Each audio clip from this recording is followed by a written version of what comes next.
Now, the US Energy Secretary has told Channel 4 News that fracking can be done in an environmentally sound way. The comments by Ernest Moniz come in the week that David Cameron called many opponents of the controversial technique irrational. The Prime Minister stressed his commitment to fracking as a key energy source of the future by announcing financial incentives for councils and communities that allow drilling in their area. The government estimates the industry could attract £3.7 billion a year in investment and support 74,000 jobs. But environmentalists say the offer to councils is little more than bribery and warn that exploring for shale gas may be unsafe.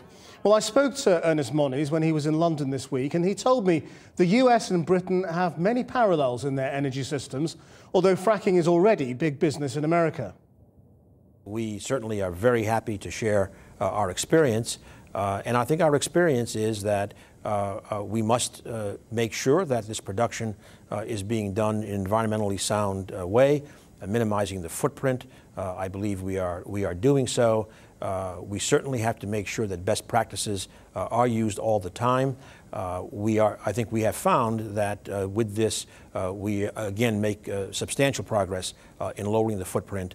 Again, an experience we are happy to share. See, how much damage it's doing to the environment is hotly debated, isn't it? I mean, many people believe it's poisoning groundwater, it's causing structural damage. What is your belief as to the potential environmental impact of fracking? Well, first of all, certainly to my knowledge, we continue to not see examples of the fracking itself, the hydraulic fracturing, compromising fresh water.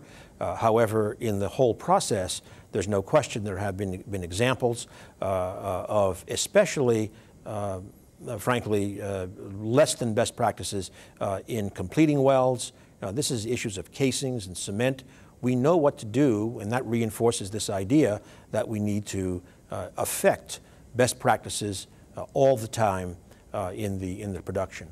So do you think the environmental movements are just scaremongering?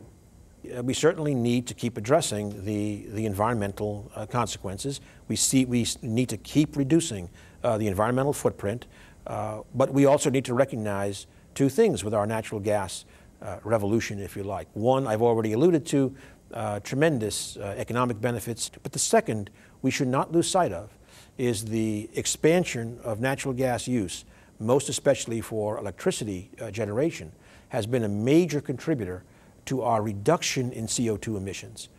Gas has clearly, through market forces, displaced a considerable amount of coal use, and that has limited and lowered our CO2 emissions.